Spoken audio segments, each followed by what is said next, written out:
Hey there everyone, I wanted to follow up on yesterday's video about Burnout 2 with some additional testing I've been doing here. Part of this is just to help me remember certain quirks about older systems, but maybe it'll help you with your retro journey as well.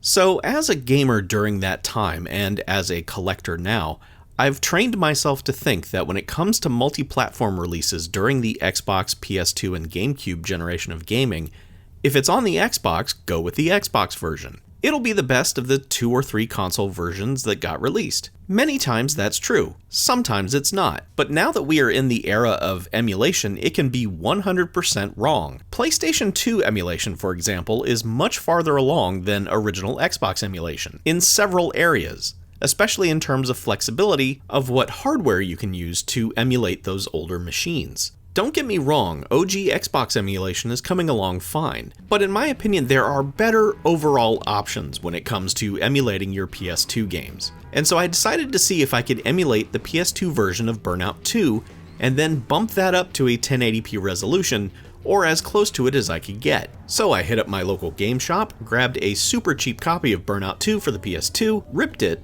and now here we are. What you're seeing here is the PS2 version of Burnout 2 running at 3 times the original resolution, which in this case results in the numbers you can see in the upper right corner of the screen. And aside from the very occasional frame rate drop for a second or less, it's running at 60 frames per second the entire time. This is kind of remarkable, honestly. I know that emulation has been making old games look better for years, I'm not telling you anything new, but it is kind of breathtaking when you just take a second and really look at it. Ignore the UI for now and just look at the differences in the text on your car or on the overpass signage. It's an amazing difference. But okay, we are still faced with an issue here. The Xbox version runs at 480p widescreen, where this seems to be rendering out in 4:3 only.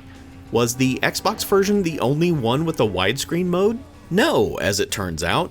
You just have to remember that the 2 consoles handled this kind of thing differently, and that the majority of the gaming audience at the time wasn't even equipped to take advantage of it. On the Xbox, this process is handled on a system level. You set the system for the resolutions and aspect ratios your display can handle, and it should automatically give you the best possible result. I didn't have to do anything to tell Burnout 2 on the Xbox to display in widescreen, since I had already set that in the system menus. In fact, there are no display options of any kind in the game menu. But on the PlayStation 2, you had to jump through a couple of additional hoops to enable games to display widescreen, if they even supported that mode. In this case, you have to go into the game menu, and in place of where the Xbox gave you custom soundtrack options, is instead the option to change your aspect ratio from 4:3 to 16:9. At first, doing so doesn't seem to do anything, but if you look at this menu screen, you can clearly tell that the game assets are being presented differently. While the system menus of the PS2 also have display options that you can set,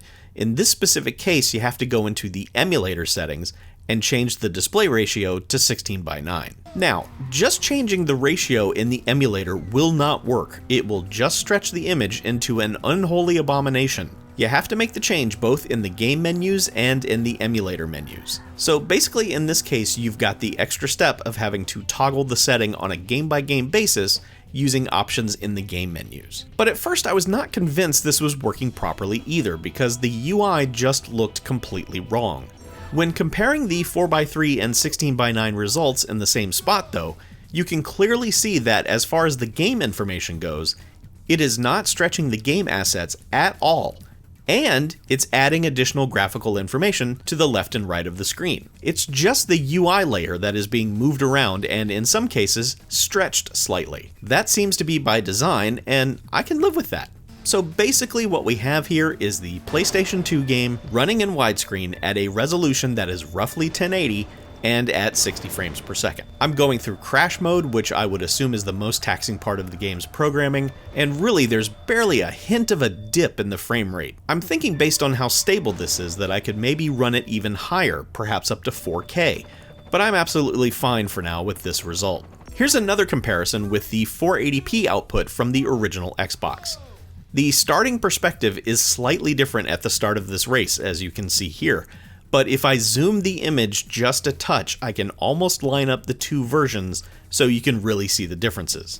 Putting aside brightness, contrast, color, and other differences like reflections, etc. between these two, just from a standpoint of resolution, the PS2 version is now the clear winner thanks to emulation, even though the widescreen image on the Xbox seems to handle the UI a little better. Also, the default controls for Burnout 2 on the PlayStation 2 use the X button for acceleration, which is insane. How did we ever play games like that? Luckily, you can reconfigure the controls. I still wouldn't have a problem playing the Xbox version like this though, and if I could afford the RetroTink 5X scaler, I would definitely consider that as a way to play my Xbox games. But now that I know I can get the PS2 version to look this good, I will probably go that route going forward, at least when it comes to games like Burnout 2. Not to mention that it appears the PlayStation 2 version of Burnout 2 has retro achievement support, so there you go. Now, I did try to get my copy of Burnout 2 running in Zemu, which is the original Xbox emulator, and, well, it's a clunkier process, and admittedly, I do not have a beefy PC to run this on, or any PC to run it on, actually. I have to run it on a Mac. So there are multiple strikes against me in this process before I even really get started. As such, I could not get it to do all the things I needed it to do for the sake of a direct comparison. Setting the proper widescreen aspect ratio, for example. But while you can see that the upscaled image does rival that of the emulated PS2 version, it's not running at the correct speed. 3, 2, 1, go!